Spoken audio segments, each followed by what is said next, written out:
Alumnos queridos, alumnas queridas, Dios les bendiga. Muy buena tarde para todos ustedes.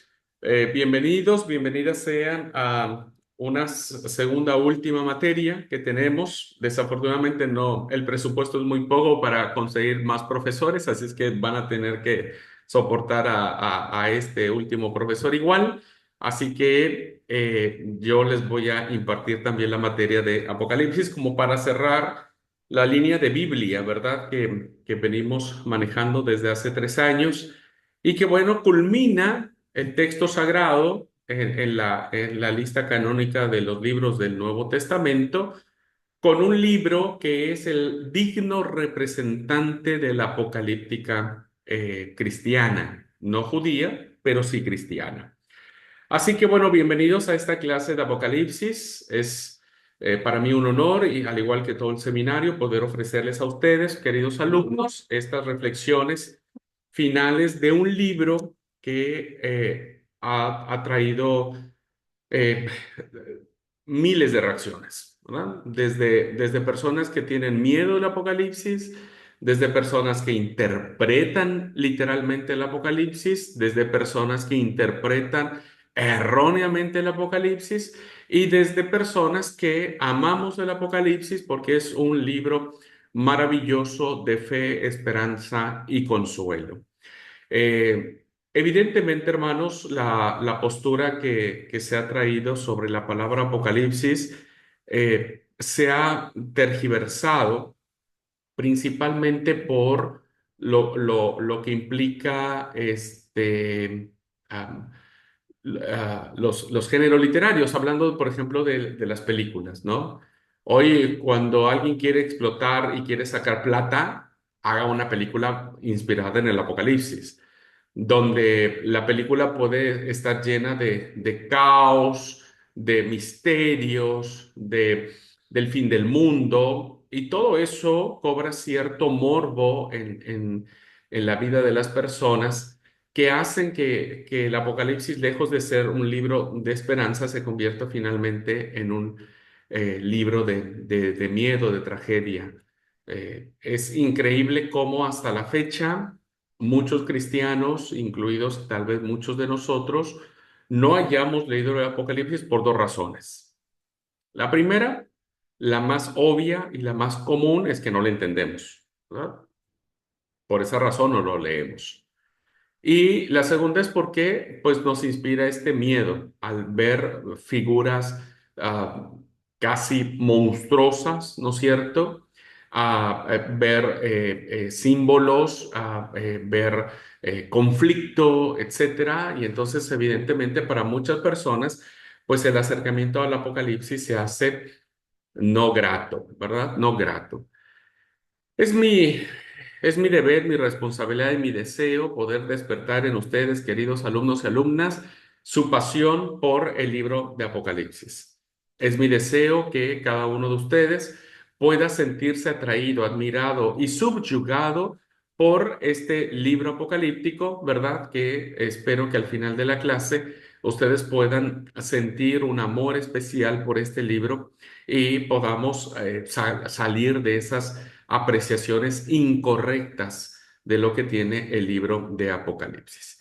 Bueno, vamos a orar, hermanos y hermanas, ¿les parece? También vamos a orar para que Dios nos acompañe en esta cursada, nos dé sabiduría y nos permita tener el pleno conocimiento de estas cosas.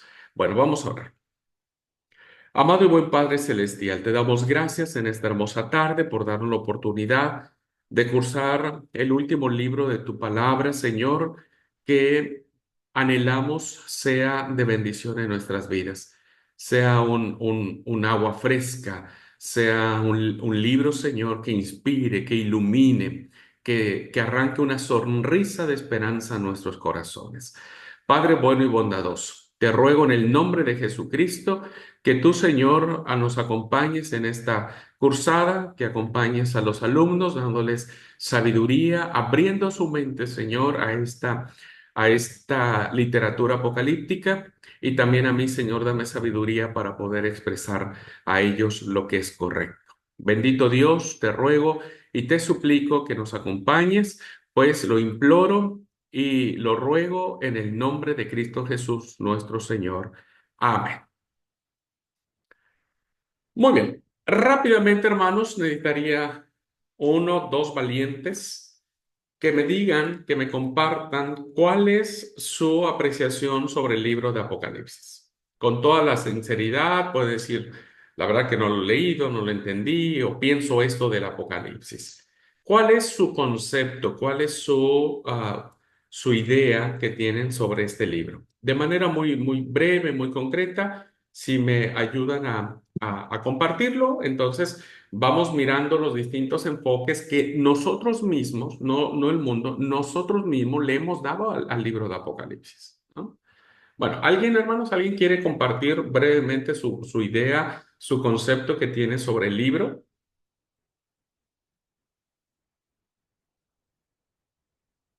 Bueno, Nati, ¿estás por ahí, Nati? ¿Será que puedes compartirnos vos? Yo sé que tenés la cámara apagada, tal vez no estés por allí, pero ¿quieres compartirnos, Nati? ¿Cuál es tu idea del libro de Apocalipsis? Bueno, te dejo que sea sincera. Yo Sí. Apocalipsis siempre lo dejé de lado porque siempre me pareció un libro como que no me gustaba leer y no lo leí. No he leído Apocalipsis. He escuchado Muy, en los cultos y en muy pocas prédicas porque no es que hay personas que predican de Apocalipsis tampoco. Así que si usted me pregunta hoy qué sabe de Apocalipsis y no sé, creo muy que bien. nada. Muy bien, gracias, gracias Nati por tu sinceridad. Mira que creo que todos andamos igual. Bueno, ¿alguien más? Yo no puedo dar una explicación, pero en términos generales me parece que habla del fin. Hay algunos versículos de profecía, pero las imágenes esas no tengo ni idea qué son.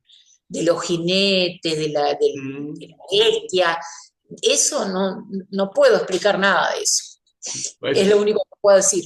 está bien, está bien. Gracias. Bueno, con el valioso aporte de Nati, que es un señalamiento muy interesante, Nati nos dijo, pocas veces se predica sobre Apocalipsis en el púlpito.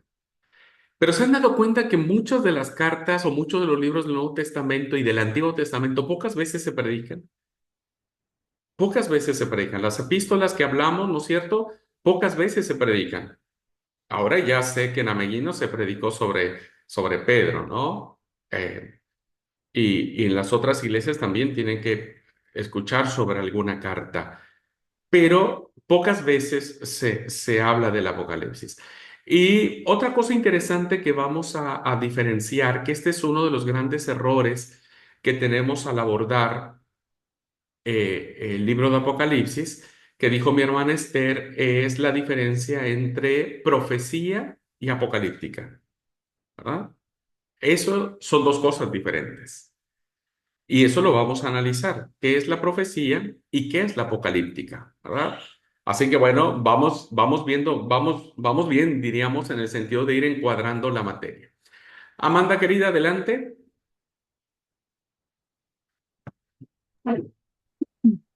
Bueno, yo en alguna ocasión estuve como en unas charlas, bueno, en unas charlas porque no eran prédicas, o no sé si sería, bueno, era una enseñanza de un libro que se titula Historia del Futuro de David Damon, y él enseñaba que la, mm, el Apocalipsis era la historia del futuro porque para Dios el futuro era una historia, él ya lo sabía todo.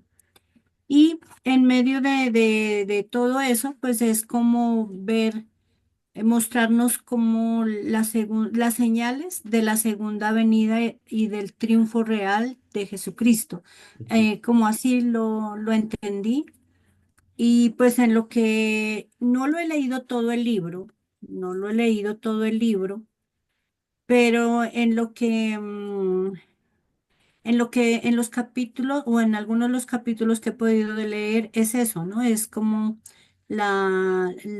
cuando venga Jesús, nosotros debemos estar como ya preparados porque somos la esposa de él y pues debemos estar listos para esa segunda venida. Mm. Muy bien, Amanda. Es valiosísimo su aporte porque ya nos empieza a decantar las distintas teorías de interpretación del Apocalipsis. Y entonces, en el comentario de Amanda, encontramos una interpretación que se llama futurista.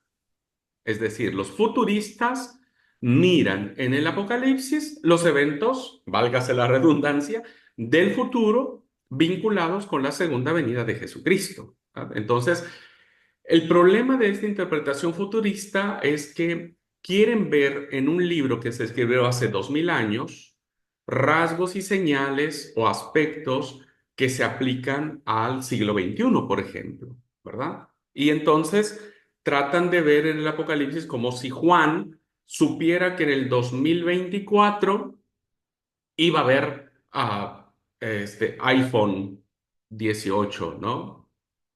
O que iba a haber cohetes espaciales, por ejemplo, o que iba a haber ya casi autos voladores.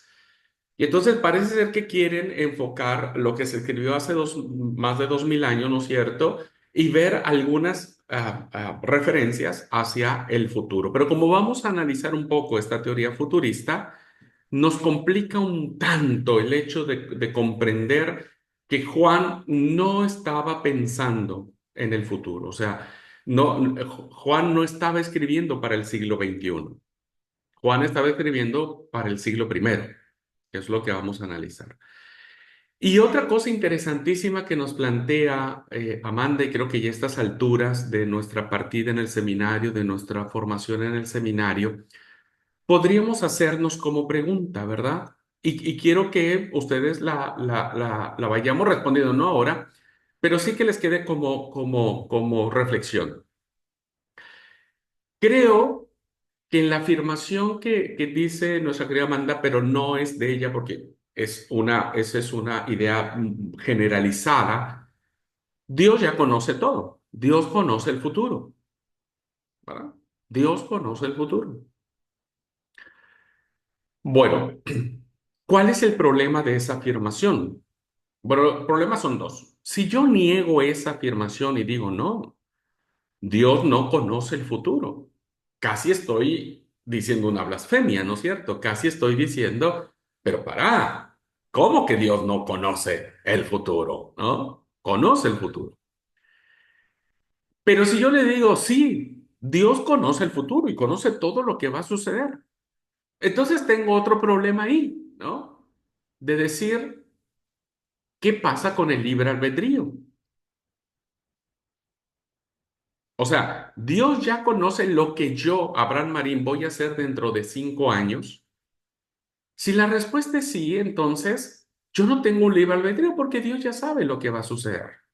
Ya sabe lo que yo voy a hacer. Entonces, básicamente, Él tiene que ir como que encaminando las cosas para que eso que Él sabe que va a suceder, suceda. Pero el libre albedrío nos coloca en la reflexión de decir, el hombre decide libremente qué es lo que tiene que hacer.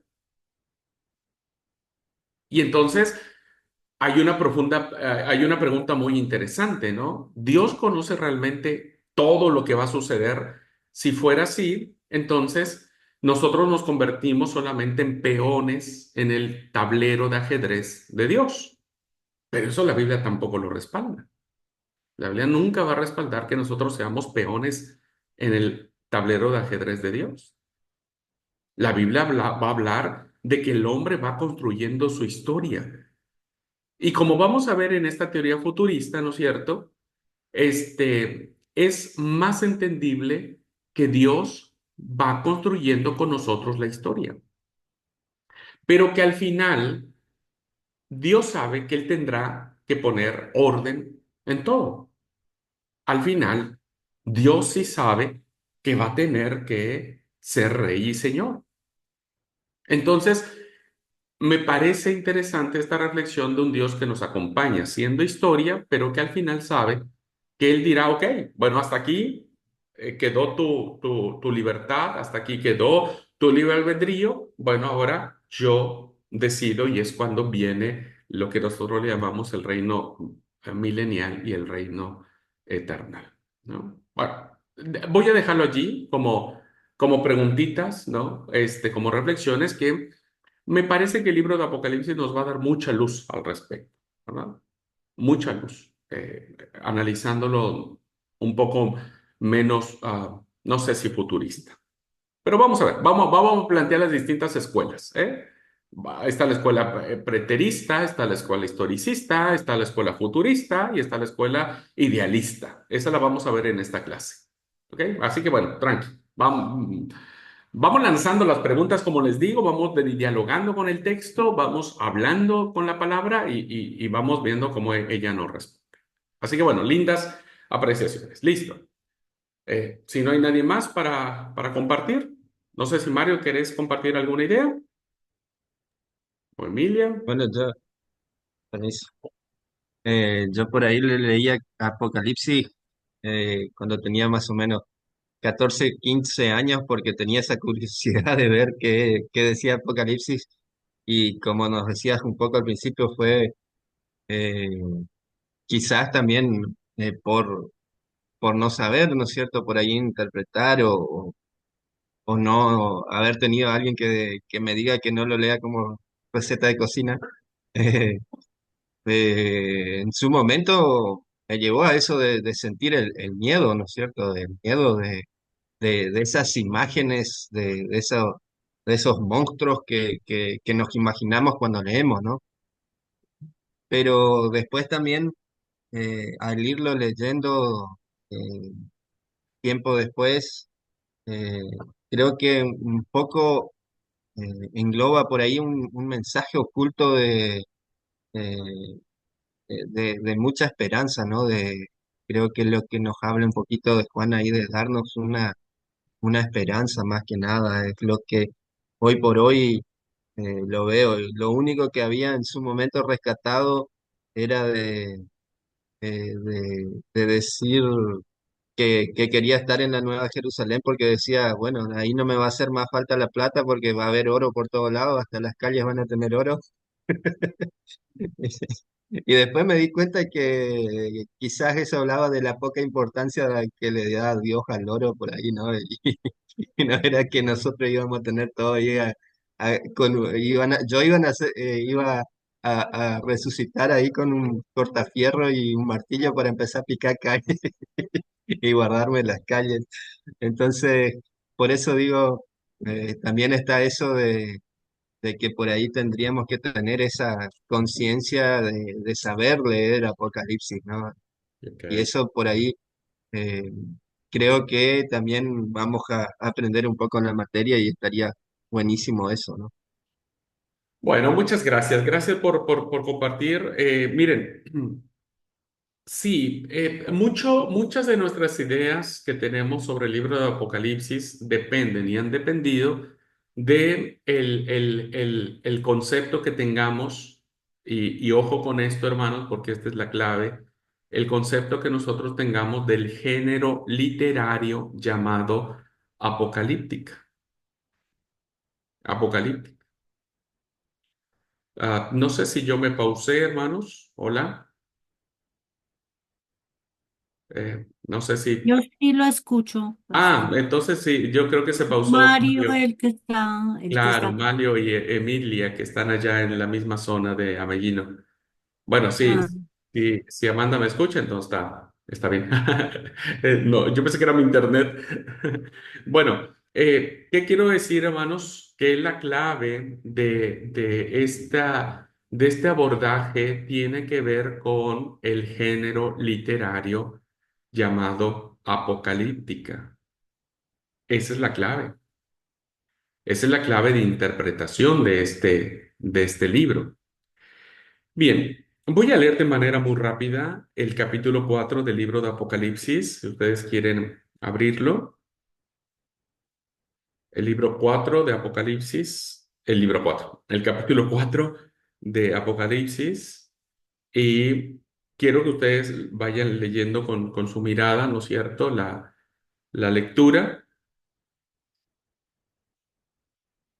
y después ustedes mismos o mismas reflexionen y mediten el efecto que les da esta lectura. Estamos leyendo Apocalipsis 4, hermanos, y quiero que lo vayamos leyendo ustedes con la vista, yo lo voy a leer en voz alta, y al final quiero que ustedes queden, no me van a decir, pero quiero que ustedes queden reflexionando sobre la impresión o el sentimiento que les da después de leer el capítulo 4 de Apocalipsis.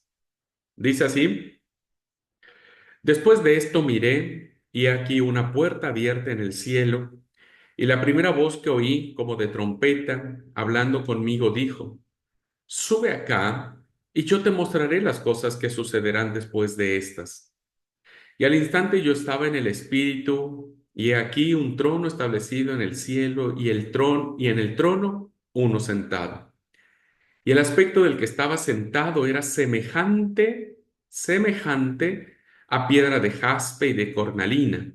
Y había alrededor del trono un arco iris semejante en aspecto a la esmeralda. Y alrededor del trono había 24 tronos, y vi sentados en los tronos a 24 ancianos, vestidos de ropas blancas, con coronas de oro en sus cabezas.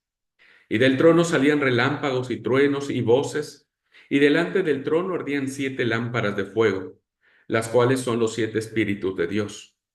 Y delante del trono había como un mar de vidrio semejante al cristal. Y junto al trono y alrededor del trono 4 seres vivientes llenos de ojos delante y detrás. El primer ser viviente era semejante a un león, el segundo era semejante a un becerro, el tercero tenía rostro como de hombre y el cuarto era semejante a un águila volando. Y los 4 seres vivientes tenían cada uno 6 alas, y alrededor y por dentro estaban llenos de ojos, y no cesaban día y noche de decir: Santo, santo, santo es el Señor Dios Todopoderoso, el que era, el que es y el que ha de venir. Y siempre que aquellos seres vivientes dan gloria y honra y acción de gracias al que está sentado en el trono, al que vive por los siglos de los siglos, los 24 ancianos se postran delante del que está sentado en el trono y adoran al que vive por los siglos de los siglos y echan sus coronas delante del trono diciendo: Señor, digno eres de recibir la gloria y la honra y el poder, porque tú creaste todas las cosas y por tu voluntad existen y fueron creadas. Bueno, esta es una lectura maravillosísima, repleta de simbolismos en género literario de Apocalíptica. Pero que si ustedes separan, ¿verdad? Separan de manera muy simple y llana, saquen a todos a esos personajes que salen, ¿no es cierto? Que uno parece león, uno parece águila, otro parece hombre. Saquen a esos seres vivientes que están llenos de ojos por todos lados, sáquenlos de la ecuación de su reflexión. ¿Y con qué nos quedamos? Nos quedamos, ¿no es cierto?, con que todo rinde adoración al que está sentado en el trono. Y la adoración es poderosa, y la adoración es majestuosa, y la adoración es plena. ¿Por qué? Porque hay 24 ancianos, ¿por qué no hay 25? ¿O por qué no hay 18? ¿O por qué no hay 50 ancianos? ¿Por qué 24? Bueno, ya lo vamos a mirar.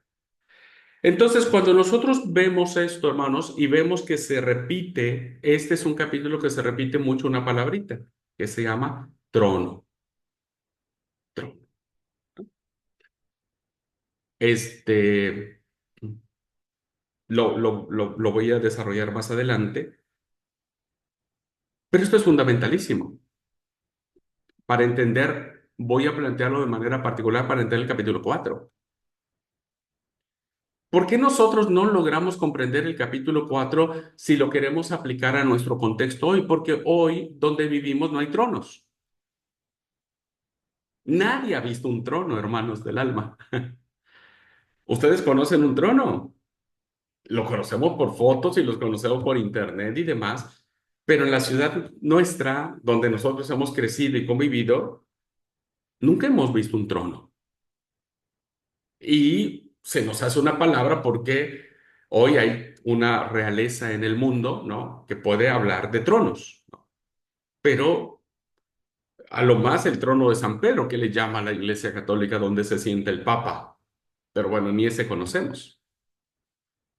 Entonces, vamos a tener que ir y conocer, hermanos y hermanas, todo lo que tiene que ver con este libro para empezar a sacar conclusiones.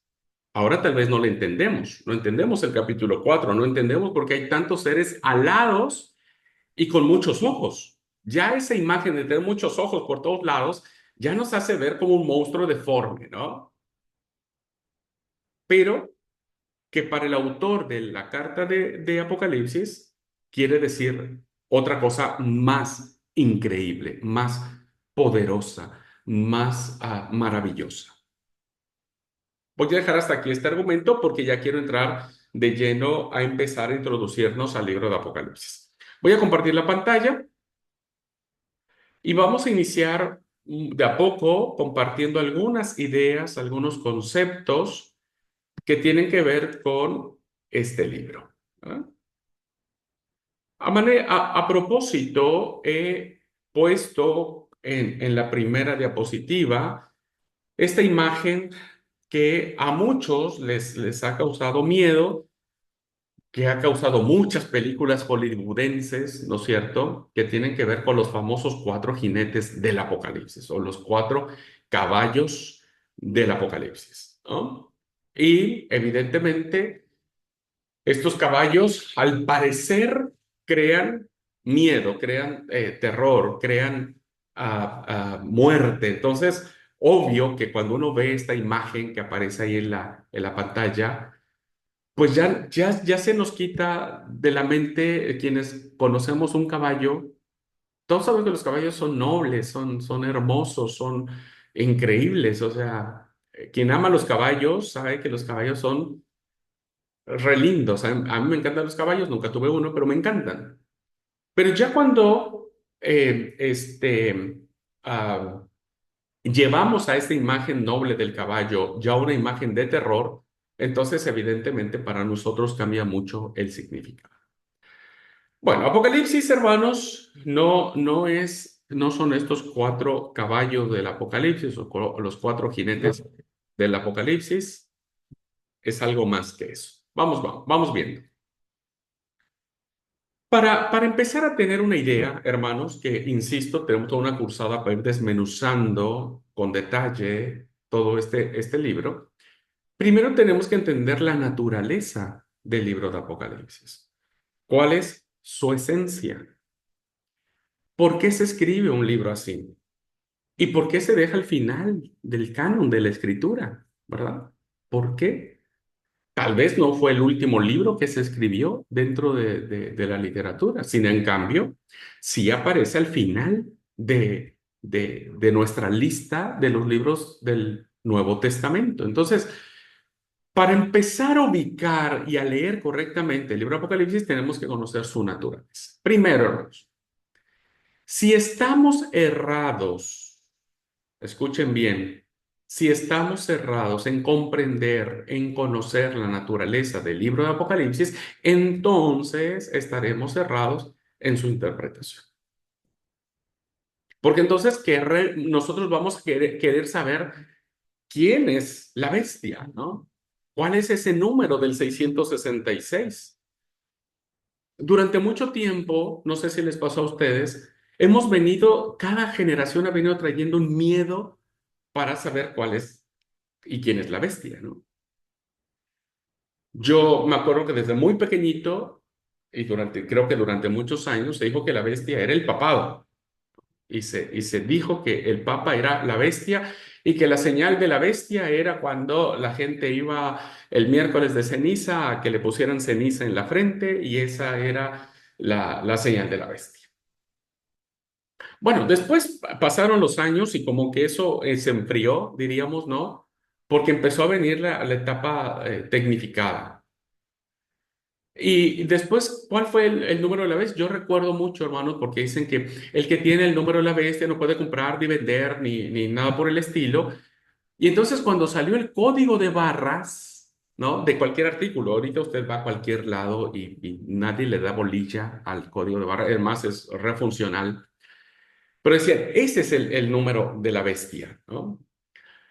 Este, y después salieron teorías de que nos iban a insertar un chip. Ahora incluso, hermanos, créanme que ya hay, yo investigué y hay en los países desarrollados personas que les insertan un chip en la mano, o sea, aquí en esta parte de la palma o aquí, en la parte de atrás, un chip. Y entonces con eso ellos entran a su casa, por ejemplo, ¿verdad? Ya no necesitan llave. Suben a su auto, ponen la mano ahí en el sensor, el auto arranca inmediatamente, ya no necesitan más la llave de conducir, ¿no? Incluso, no sé si les pasó ahora en la pandemia, ¿no? ¿Cuánto conflicto no tuvimos, hermanos? ¿Cuánto conflicto no tuvimos entre miembros de la iglesia que no se querían vacunar porque a alguien se le ocurrió decir, ¿no es cierto?, que en la vacuna llevaba un chip, llevaba no sé qué cosa, ¿verdad? Y que eso era la marca de la bestia y por lo tanto no deberíamos vacunarnos. Qué terrible, hermanos. Hermanos, miren. El papado pasó y evidentemente ha habido otros rivales del papa como bestia. Por ejemplo, a Hitler, que fue también un referente. Cuando se suscitó lo de Hitler, ¿quién decía que era la bestia? Pues Hitler. Después vino Mussolini, después vino Saddam Hussein, después vino Al Qaeda y después vinieron un montón de otros personajes que se les ha dado este título de ser la bestia. Fíjense entonces, hermanos, que cuando nosotros desconocemos de dónde sale este libro, ¿verdad? Esa es su fuente, esa es su raíz, esa es su motivación, pues caemos en esta serie de interpretaciones terribles, ¿verdad? Terribles. Y que vuelvo a repetir, muchos hermanos de la pandemia no se quisieron vacunar porque decían que la vacuna les estaban implementando algo o que era como un complot a nivel internacional, que era así como que todos íbamos a morir. Yo me apliqué las 3 vacunas, hermanos, y qué sé yo, hermanos, ya. Lento he sido desde siempre, ¿no? No le puedo echar la culpa a las vacunas. Oye, hay muchas, dicen que tiene secuelas y demás. A ver, depende dónde nos paremos y depende lo que querramos decir que es, eso será. Ahora, que nos lo respalde el texto bíblico es otra cosa. Y por eso esta clase.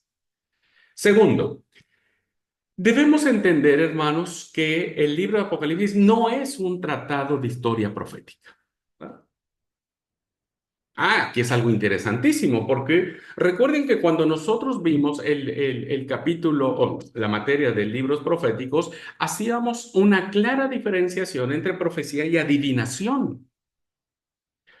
Y actualmente, hermanos, sigue habiendo esta vinculación entre la profecía y la adivinación, es decir, el profeta es el que mira el futuro y alerta sobre el futuro, ¿no?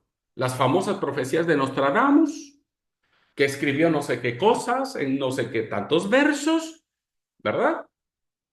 Y cuando eligieron a este papa que hay ahora, dijeron, la profecía de Nostradamus, que fue escrita, no recuerdo cuándo fue, que un papa vendría del fin del mundo, ¿no? Y se le ocurre a Francisco decir en su discurso inaugural que los cardenales hermanos suyos lo habían traído desde el fin del mundo. ¿Listo? Es una profecía que se cumplió porque es como Nostradamus estaba como en un trance que miraba el futuro, ¿verdad? Y entonces, hasta la fecha, hermanos, sigue habiendo esta relación entre profecía y adivinación. Bíblicamente ya allí no hay cabida. Lo aprendimos en libros proféticos. La profecía bíblica no tiene rasgos adivinatorios, ¿no? No tiene rasgos de que los profetas de Dios en la antigüedad hayan conocido y hablado sobre el futuro, mucho menos del siglo XXI. O sea, el profeta Isaías nunca escribió que en el siglo XXI iba a haber, no sé, autos, por ejemplo, ¿no? Que en el tiempo del profeta Isaías lo único que había era carretas o carros. No es un tratado de historia profética. No es de que el libro de Apocalipsis se escribió para decirnos al futuro qué es lo que va a suceder, porque escúcheme bien, querido hermano. Si este fuera el tema, ¿verdad? De que el Apocalipsis nos está revelando el futuro, la pregunta de sentido común que nosotros planteamos ante esas situaciones, ¿cuál futuro? Porque déjeme plantearlo. Supongamos que ustedes y yo vivimos en el año 500, por ejemplo, ¿verdad? Siglo sexto. Bueno, en el año 500 ya se leía la palabra, el Apocalipsis se comprendía, y entonces dijeron, lo que se escribió en el Apocalipsis es para estos tiempos, porque son nuestros tiempos futuros, diríamos. Pero pasó el año 500 y supongamos que nacimos en el año 1000 o en el año 1500. Y digamos, el Apocalipsis está hablando de las cosas que están sucediendo en el futuro. Entonces, hoy vemos una guerra, o las cruzadas, por ejemplo, o la Inquisición, por ejemplo, o las guerras entre los imperios, o las pestes que han azotado a Europa durante varias ocasiones, etcétera, que decimos, se está cumpliendo lo que dice el Apocalipsis. Ajá, pero ¿hasta dónde el Apocalipsis está encerrando la idea del futuro? Ahora, estamos siglo XXI, año 2024. Y cada vez que nosotros pasa algo, parece ser que el Apocalipsis quiere decirnos lo que nos está sucediendo hoy. Pero resulta, queridos hermanos y hermanas, que yo sin saberlo, es probable que venga el año 2300, por ejemplo. Si Cristo no viene antes, no sabemos. Si el Señor Jesús, todos pensamos que venía a la semana después de que Él ascendió a los cielos, y por lo pronto ha tardado 2000 años, más de 2000 años. ¿Es descabellado pensar que el Señor tarde otros 100 años para venir o 200 años para venir? No, no es descabellado. Él sabrá cuándo. Pero imagínense entonces si nosotros viviéramos en el año 2300 y leyéramos el libro de Apocalipsis, porque la palabra va a permanecer siempre, ¿eh? Siempre. Olvides esto, la palabra de Dios nunca se va a eliminar. No está hablando de las cosas del futuro. No es un tratado de historia profética escrita de antemano que describe en lenguaje secreto los detalles de la historia futura del mundo secular o de la iglesia. No es, hermanos. Por eso, cuando hoy, por ejemplo, la guerra de Ucrania, ¿se acuerdan qué dijimos cuando se dio la guerra de Ucrania? Un gran espectáculo en los noticieros, todos decíamos, Apocalipsis, fin del mundo, Cristo ya está a las puertas, arrepentite porque el Señor ya está a las puertas. Y ya pasaron 2 años. Increíblemente pasó 2 años, ¿no? Los huracanes que han azotado, la propia pandemia que vivimos, que dijimos es el fin de los tiempos. Ya el Señor viene pronto, hermanos. Ya pasamos 2 años de pandemia y seguimos vivitos y coleando, decimos en mi tierra. Entonces, no logre o no pretenda acercarse al Apocalipsis pensando que el Apocalipsis le va a describir las cosas futuras del año 2024. ¿Ok? Y entonces digamos nosotros, el capítulo 7 de Apocalipsis hoy se está cumpliendo en el 2024, porque no es un tratado de historia profética. ¿Ah? Recuerden que incluso cuando nosotros vimos el tema de la profecía, dijimos, ¿no es cierto?, que todos los profetas, los oráculos de los profetas siempre tenían que ver con su tiempo histórico presente y que muy pocas profecías se refirieron al futuro, pero un futuro inmediato, principalmente la destrucción de Judá por Babilonia. Esa fue una profecía anterior que los profetas decían, miren, si ustedes no se arrepienten, la ciudad va a caer, va a ser arrasada, Dios los entregará a sus enemigos. Pero fue una profecía de un cumplimiento próximo a acontecerse, nunca algo futuro. Y tal vez alguien me dirá, Abraham, pero entonces los profetas no profetizaron al Mesías, no profetizaron a Jesús. No, los profetas no profetizaron a Jesús. Los profetas profetizaron al Mesías como un estadio futuro lleno de esperanza. Es decir, algún día vendrá el reino de Dios, dice el profeta Isaías.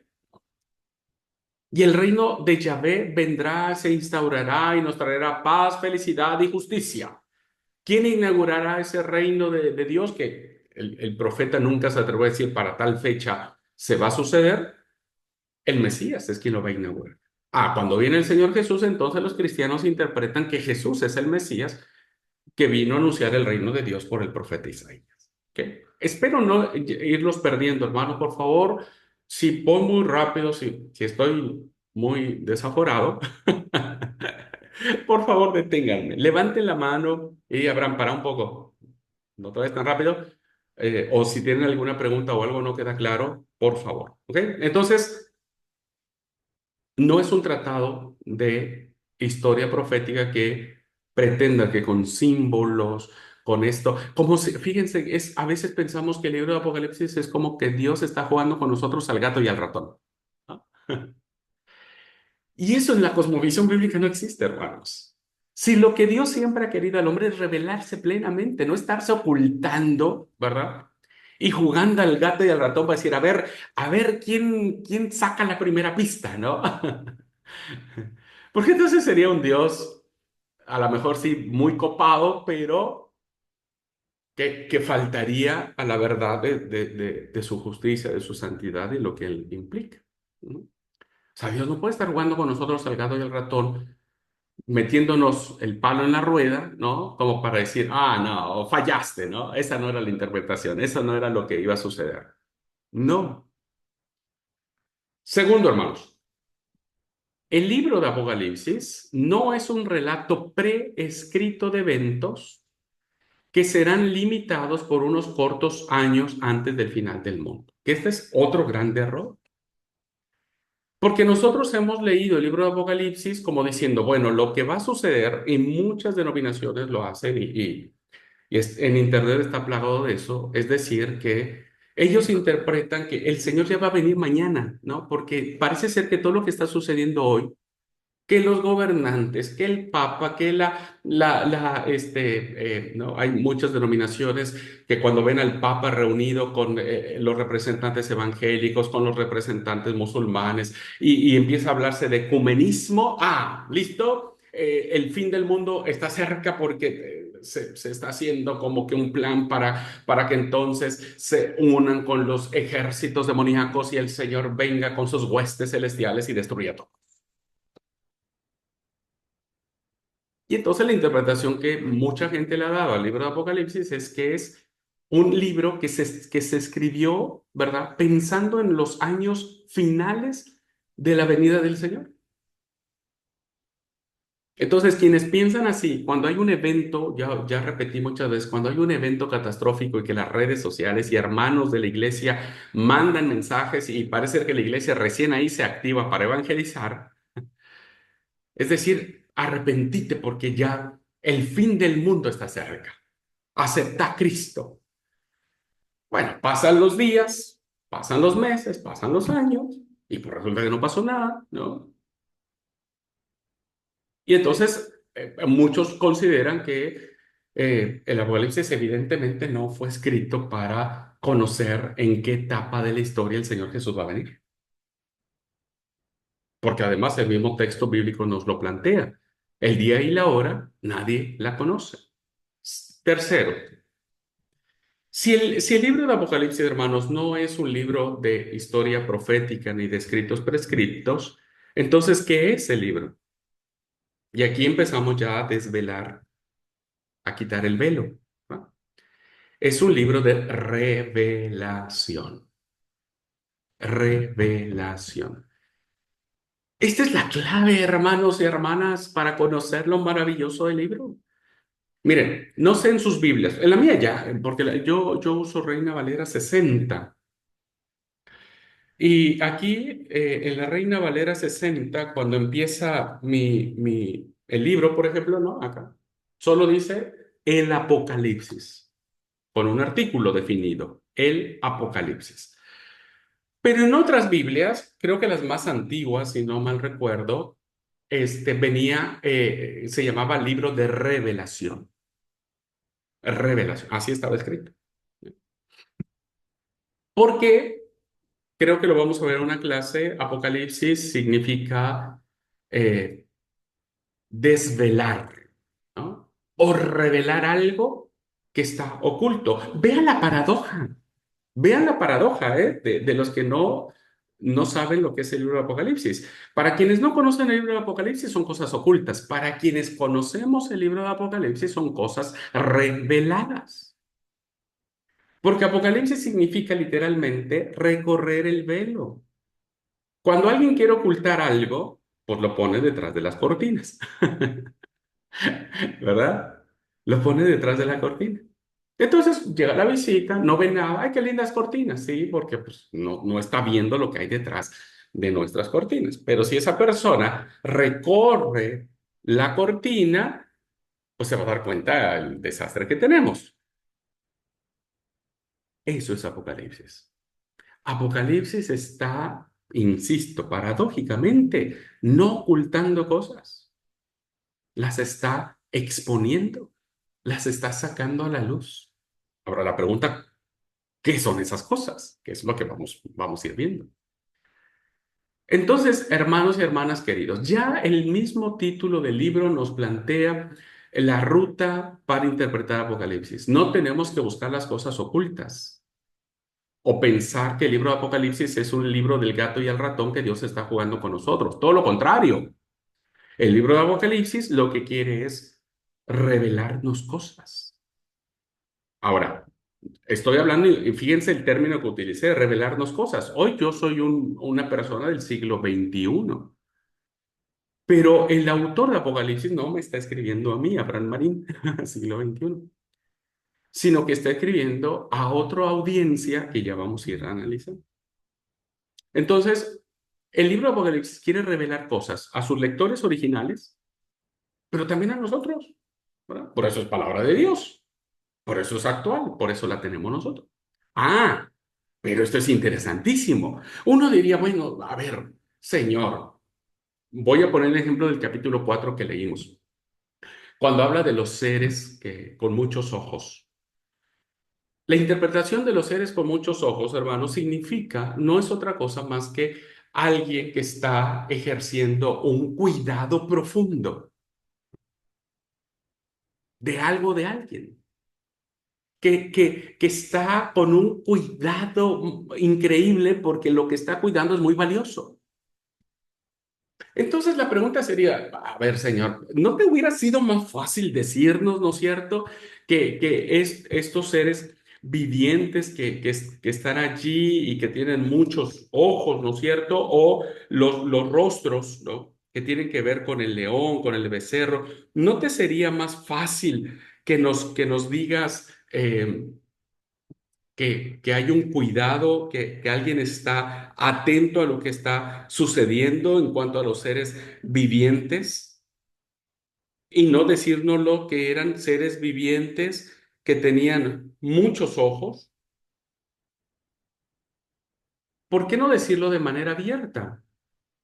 ¿Por qué hacerlo en un lenguaje pictórico, simbólico o apocalíptico? Pues porque esa es la riqueza del libro, ¿verdad? Esa es la riqueza del libro. Y hay una explicación del por qué el autor utiliza estas analogías, ¿no? El cordero inmolado, por ejemplo. Si ustedes leen esta figura, pues si lo leen en Reina Valera no les cuesta problema, no nos da ni siquiera ningún sentimiento. Un cordero inmolado, anda a saber qué es eso. Anda a saber qué es el cordero inmolado. Ah, pero si lo lees en otra traducción, te va a decir que es el cordero que ha sido degollado. Un cordero degollado. Y uno diría, bueno, ¿y no sería mejor decir Jesucristo en vez de hablarnos del cordero inmolado, del cordero degollado? ¿Por qué plantearnos un montón de cosas, ¿no? Que como digo, para muchos de nosotros es incomprensible, como decía alguien, ¿no es cierto? No lo he leído, pero no lo entiendo,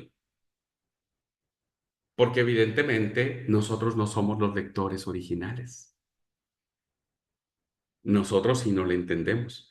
Pero resulta que los lectores originales o los destinatarios a los que fue dirigido este libro sí conocían, sí sabían lo que estaba allí. Ya voy a llegar a explicar esto. Este libro, hermanos, es una extensa carta o un libro corto, como querramos plantearlo, que en esencia es eclesial. Fíjense, esto es interesantísimo, porque voy a manejar dos palabritas. El concepto eclesial. ¿Con qué inaugura el libro de Apocalipsis? No con la bestia, no con las trompetas de la ira, no con la ramera, no con los dos testigos, no con los 144,000. No, no, no, no. Eso viene como un colofón. ¿Con qué inicia, hermanos, el libro de Apocalipsis? Con un sentido eclesial, porque es un libro que va dirigido a las iglesias. Iglesias que tienen un número simbólico, evidentemente.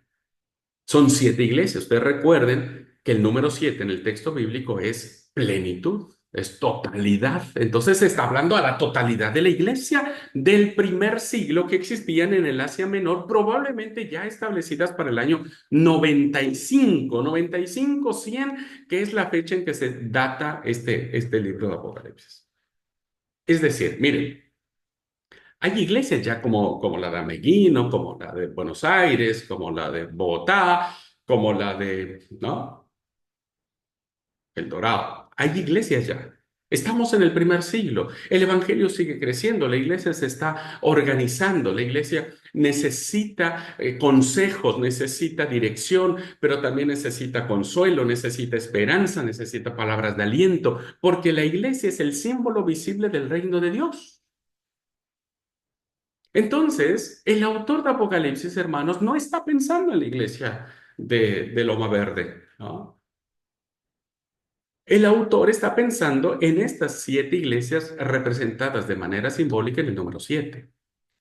Y entonces nos va a plantear cosas interesantes que creo no me va a dar tiempo a abordar la estructura literaria que tiene cada una de las iglesias a las que anuncia el mensaje, porque tienen una estructura literaria. Todas las iglesias, Esmirna, Pérgamo, Éfeso, Tiatira, Filadelfia, etcétera, etcétera, ¿no? Y entonces a cada una de ellas les va a decir cosas lindas, le va a decir la causa de su juzgamiento, ¿no? A la mayoría de ellas, y después vendrá como un signo de recompensa, ¿no? Como un signo como una palabra de aliento, de fortaleza. Esta es la clave para entender Apocalipsis. Apocalipsis debe entenderse desde la comunidad de iglesia, desde la comunidad eclesial. Sin estos ojos, que es la mayoría de veces con que se interpreta Apocalipsis, vamos a caer en interpretaciones erradas. Además, y aquí viene ya, empieza a abrirse y a desvelarse más el tema, es un libro enviado por un apóstol, que aquí se denomina Juan, que ya vamos a ver que es altamente probable que no sea el apóstol Juan, sino sea otro Juan, ¿verdad? Quien haya escrito el libro. Pero es un apóstol que él da testimonio de que está exiliado en una isla del Asia Menor, una isla en Creta, llamada Patmos, ¿verdad? Ha sido mandado ahí por el emperador, el que está sentado en trono, ¿verdad? Porque antes los emperadores se sentaban en sus tronos imperiales, ¿ok? Y entonces este apóstol es exiliado a este lugar y resulta, hermanos, que la naturaleza del libro de Apocalipsis es un libro que está dirigido a iglesias que están experimentando un gran conflicto, un gran sufrimiento a causa de las persecuciones que se están dando. Los cristianos están siendo perseguidos, están siendo asesinados. Recuerden que el movimiento cristiano en un principio para el Imperio Romano no le daba bolilla el Imperio Romano al movimiento cristiano. Porque el Imperio Romano era muy condescendiente con las religiones. Pero pasó el tiempo, pasaron los años, y los judíos empezaron, o el judaísmo empezó a ir en contra de los cristianos. Y entonces el judaísmo se alía con el imperio, ¿verdad? Se alía con el imperio para que el imperio empiece a perseguir a los cristianos. Y todos sabemos, hermanos, que el primer siglo fue un siglo muy difícil para el movimiento de Cristo, muy difícil, muy convulsivo, precisamente por las persecuciones. Ahora, usemos la lógica. Si la iglesia, estas iglesias a las que va dirigido el mensaje de Apocalipsis, están en persecución, la pregunta sería, ¿qué es lo que necesitan esos cristianos escuchar? ¿Miedo? ¿Terror? ¿Angustia? Eh, ¿Pánico? Obvio que no, porque eso ya lo están viviendo. No necesitan un libro que les eche más leña al fuego. Ellos necesitan una palabra de consuelo, de esperanza, de victoria. Victoria. Victoria de alguien que está sentado en un trono mayor, ¿no? Entonces, para los lectores del libro de Apocalipsis, hermanos, el libro es un libro que está recorriendo la cortina, que a veces por el sufrimiento, ¿no es cierto? ¿Qué es lo que le pasaban a los caminantes de Maús? Ellos no reconocieron a Jesús que iba a su lado. Sus ojos estaban cargados de dolor. ¿Qué es lo que pasa, no es cierto? Cuando uno está metido en muchos problemas, en muchos quebrantos, dejamos de ver la esperanza en Jesús y nos encerramos en nosotros mismos. Y entonces, para los cristianos a los que va dirigida esta carta, necesitaban estas palabras de consuelo. La iglesia necesitaba estas palabras de fortaleza, de que alguien les dijera, manténganse firmes, manténganse en esperanza, no claudiquen, no abandonen su fe. Y ahora déjenme hacerle una segunda observación. Si el libro de Apocalipsis fuera un libro lleno de misterio, de símbolos ahí, viste que hoy hay cada tipo que quiere sacar cada cosa del libro de Apocalipsis, ¿no? Um, Estaba pensando que alguien, no me acuerdo ni quién, y creo que ni le contesté, me mandó un videíto, un TikTok de una persona que decía que en el Pentateuco había mensajes ocultos y que contando letras de aquí para allá y letras de allá para acá, daba tal mensaje y daba tales números y demás. Y yo dije, bueno, perdón, tal vez me equivoco, pero no soy partidario de que el escritor bíblico haya tenido el tiempo y la malicia de meter mensajes ocultos en el texto bíblico, como, insisto, como para que Dios jugara con nosotros al gato y al ratón. Entonces, la pregunta que yo haría aquí, ¿ustedes piensan, hermanos, que una iglesia que está tan necesitada, que está tan angustiada, todavía el Dios le complique el tema mandándoles a alguien, a un escritor, y que les ponga misterios para que ellos ni entiendan y digan, ah, yo no sé qué es esto, yo no necesito esto? Obvio que no. Claro que los autores, los lectores del primer siglo reconocían plenamente lo que estaba escrito allí, lo sabían, para ellos no eran mensajes ocultos.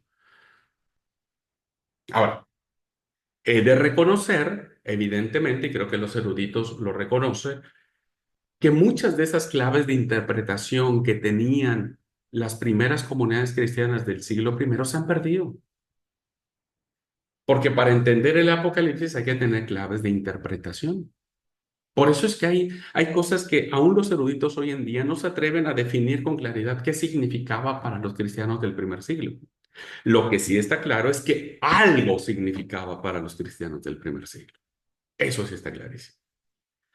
Entonces, vean, queridos hermanos, cómo el libro de Apocalipsis no está escrito para infundir miedo a los cristianos, ni terror, ni angustia, sino más bien, al estar siendo estos perseguidos, pues evidentemente el libro de Apocalipsis se convierte en un libro de revelación. Bueno, ah, voy a terminar esta diapositiva porque hoy arrancamos un poco, pero voy a tratar de terminar a tiempo. Tengo 8 minutos. ¿Cuáles son las características del contenido? Si ya vimos su naturaleza, hermanos, que nada tiene que ver con la adivinación, nada tiene que ver con las cosas futuras, porque nunca sabemos dónde termina el futuro. Lo que hice a la mañana, hermanos, ya es pasado. Lo que estoy haciendo ahora es presente. Lo que sucede ahorita dentro de un minuto ya es futuro. Y se vuelve pasado. Y es un círculo dialéctico, ¿no? Entonces, no vayamos por ahí para interpretar Apocalipsis. ¿Cuáles serían las características del contenido del texto mismo, ¿no? De lo que habla el libro de Apocalipsis? 4 cositas quiero compartir. En primer, el libro de Apocalipsis, hermanos, está marcado de un contenido altamente ético y práctico. ¿Por qué, hermanos? Porque el libro de Apocalipsis le está diciendo a los lectores, incluidas las iglesias, si ustedes leen el mensaje del Espíritu a las iglesias, se van a dar cuenta que todo tiene que ver con las acciones de la iglesia, cómo la iglesia tiene que comportarse en tiempos de adversidad, cómo los miembros de iglesia tienen que enfrentar los sufrimientos y las persecuciones en virtud de la fe que tienen. En la otra segunda palabrita que vamos a manejar en el libro de Apocalipsis, primero les dije que era eclesiología, ¿no? Iglesia, porque el mensaje está dirigido a las iglesias. Pero el motivo principal del mensaje del libro de Apocalipsis tiene que ver con la cristología. Y ya voy a hablar más ampliamente de esto. La iglesia tiene que saber cómo comportarse porque tienen la fe de Jesús. Es un libro eminentemente contemporáneo, fíjense, y esto lo aclaro desde ya. Si bien es cierto, el escritor de Apocalipsis no escribió para los cristianos del siglo XXI, que seríamos nosotros, sí el mensaje prevalece hasta nuestros días. Porque hasta nuestros días, y más en el futuro, ¿verdad? Que no sabemos cuándo terminará ese futuro, siempre va a haber persecución, siempre va a haber. Hoy nosotros no sabemos eso, no sabemos interpretar el libro de Apocalipsis porque no hemos sufrido persecuciones. Pero siempre ha habido. Hay gobiernos ahora, ya no hay imperios, ¿no? Pero hay gobiernos. Hay gobiernos regímenes de políticos que persiguen, religiosos que persiguen a los cristianos, que los están matando en este momento. Ahorita en esta hora que nosotros tenemos de charla tranquila, cada uno en su casa, están asesinando a varios cristianos.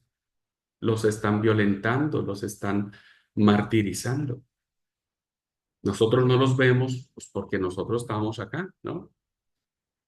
Pero seguramente para esos cristianos les es fácil poder decir, escuchar que el Señor les dijo, no temas, yo soy el primero y el último, el que vivo y estuve muerto, mas he aquí que vivo por los siglos de los siglos. Amén. Qué poderosas palabras, hermanos, para quien en estos momentos está entregando su vida por la causa de Cristo, que está siendo torturado vilmente en estos momentos en algún lugar del mundo, está siendo torturado, mujeres violadas, niñas violadas, y que escuchen estas palabras, ¿no es cierto? Que digan, no tengas miedo, yo estuve muerto igual, yo también morí, pero ahora vivo, ¿verdad? Ahora vivo, y vivo por los siglos de los siglos. Vos no morís sin esperanza. ahí agarra un sentido total, hermanos, y diferente. Porque como lo iremos descubriendo, el libro de Apocalipsis va a ir desvelando, ¿verdad? El triunfo final de la historia. Por eso es contemporáneo. Tercero, el libro de Apocalipsis como característica fundamental es un libro esencialmente orientado al tema del conflicto y la conquista. Porque cuando se escribe este texto, hermanos, siglo primero, a finales del siglo primero, evidentemente el Imperio Romano sigue teniendo conquistas porque quiere seguir expandiendo su territorio. Y fue siglo segundo, siglo tercero, siglo cuarto, ¿no? Ya el siglo quinto y demás, ya vino su decadencia del Imperio Romano. Pero fíjense, los romanos eran terribles, no eran hermanas de la caridad. Los soldados romanos eran entrenados para matar y matar sin piedad. Entonces las guerras, las luchas, ¿verdad? Siempre estaban marcadas por victorias y por derrotas. Y las victorias proclamaban conquistas, conquistas de territorios, conquistas de bienes, conquistas de hombres, conquistas de líderes principales. Entonces eso, la conquista, ¿verdad? Siempre te da un sentido de decir, lo logré, estoy bien, buenísimo. Y por eso el libro de Apocalipsis, hay estos conflictos, un conflicto que se desata, ¿no? Entre, diríamos, las fuerzas del bien y del mal. Un conflicto que se manifiesta en el tema de las trompetas, de las bestias, el mensaje de los tres ángeles, un conflicto que se va a manifestar en términos apocalípticos respecto de las plagas postreras, las copas de la ira, quién es la gran ramera y cómo cae la gran Babilonia. Es decir, es un libro que nos va a marcar un serio conflicto con la antítesis o con lo contrario de lo bueno. Pero al final, como todo, hay una conquista. ¿Ah? Hay un triunfo final que es con el que termina Apocalipsis. Apocalipsis no termina en el conflicto, no termina en la lucha. Apocalipsis termina con alabanzas en el cielo, con la cena de las bodas del Cordero, con el jinete blanco. Ya vamos a tratar de analizar quién es este jinete blanco, con el reino milenial. Termina con el triunfo, ¿no es cierto?, de los cielos nuevos, de la tierra nueva, la nueva Jerusalén, con un río de agua resplandeciente de vida que salía del trono de Dios. Finalmente, no venció el trono de Domiciano, no venció el trono de Nerón, no venció el trono ningún emperador del mundo. Al final hay un solo trono. Después me mostró un río de agua de vida resplandeciente como cristal que salía del trono de Dios y del Cordero.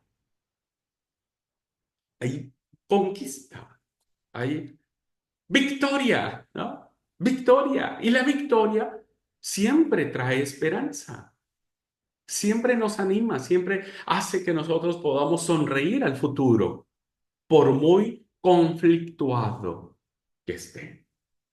Y finalmente, hermanos, como dije, el libro de Apocalipsis es un libro altamente cristológico o esencialmente cristológico.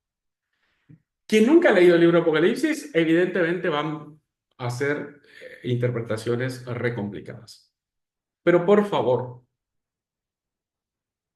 lean el versículo 1 del capítulo 1. Vamos a ver con qué primeras letras o palabras más bien inicia el autor. Recuerden que cuando uno escribe una obra, siempre las primeras palabras son las más complicadas para escribir, porque las primeras palabras son las que tienen mayor impacto o que van a ser las rectoras de tu mensaje. Y está clarísimo, hermanos. ¿Qué dice el versículo 1? La revelación ¿de quién? De Jesucristo. ¿Qué tenía que revelar Dios? Y a Jesús. Y Jesús siempre será un signo de esperanza, siempre será un signo de amor, siempre será el signo de decir, yo también estuve muerto, pero ahora vivo por los siglos de los siglos.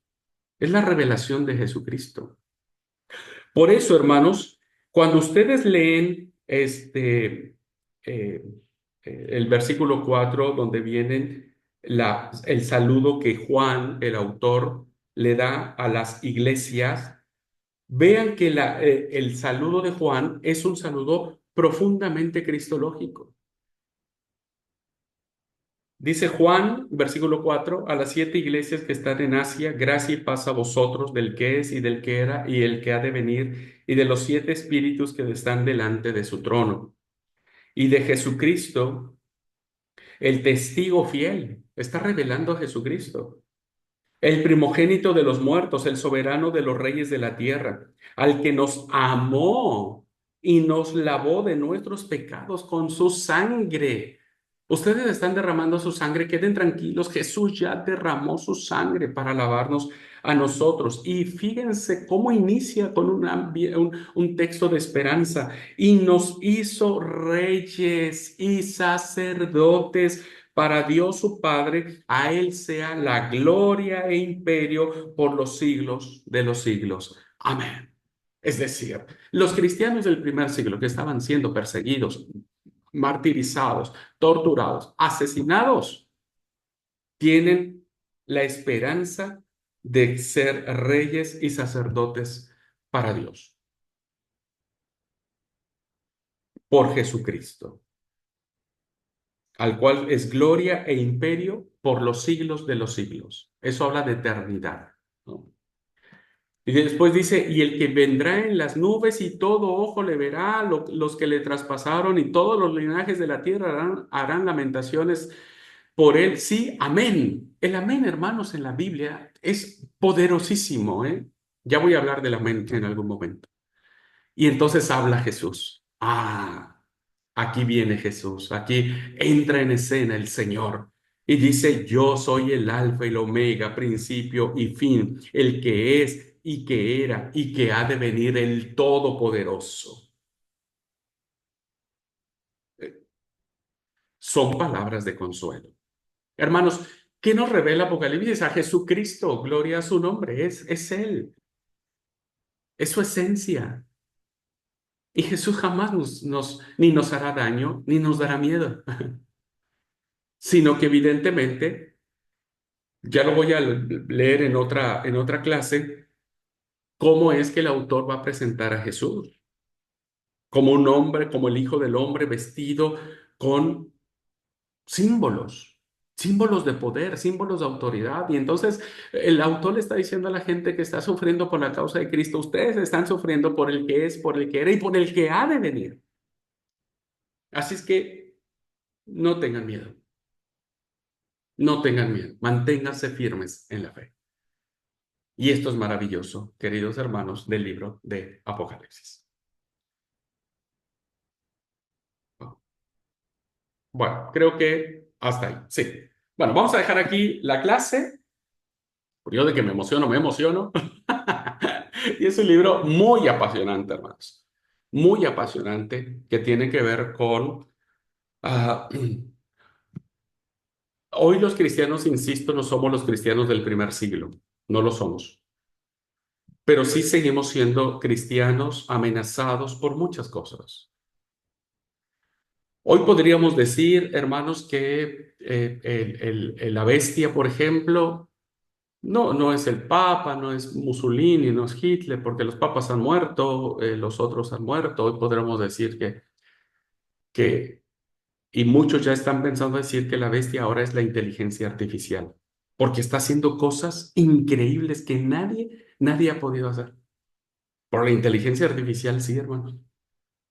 Y entonces hoy los cristianos nos estamos enfrentando a otra crisis, ¿no? De cómo vamos a librar. Quien creó la inteligencia artificial, hermanos, está preocupadísimo por los efectos y la forma en que la gente está usándola y la está usando desafortunadamente para mal. Lo mismo el que inventó la pólvora, ¿verdad? Cuando se enteró de las bombas que lanzaron Estados Unidos a Hiroshima y Nagasaki, casi se quiso matar porque él nunca pensó que eso que él había creado para bien se iba a convertir en la muerte de miles y miles de personas. Entonces, hoy nos enfrentamos a otros desafíos y por lo tanto nuestra relectura del libro de Apocalipsis tiene que estar enfrentada o en estos grandes desafíos, con estas claves de interpretación que estamos teniendo. Bueno, listo, ¿no? Hasta acá. ¿Preguntas? ¿Alguna pregunta? ¿Algún comentario? ¿Algo que no haya quedado claro?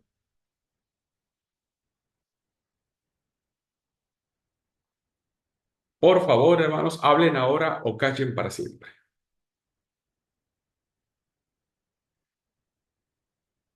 Permiso. Sí, amigo. Por ahí está buena esa aclaración que nos hiciste, que por ahí para las personas de esa época era un libro fácil de entenderlos, porque era la literatura que corría, por así decirlo, ¿no?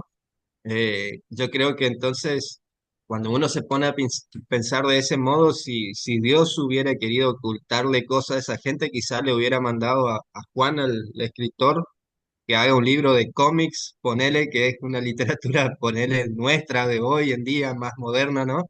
Y le mandaría eso y los tipos iban a decir, che, pará, ¿y esto qué dice? No lo entendemos nada acá.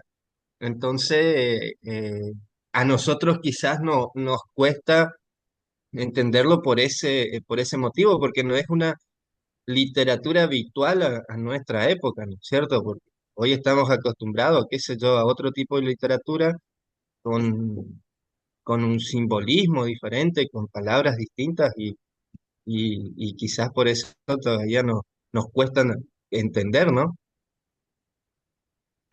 Gracias, amigo. Y esta es una linda observación porque sí, finalmente lo que debemos tener claro es que los lectores del libro de Apocalipsis lo entendieron todo.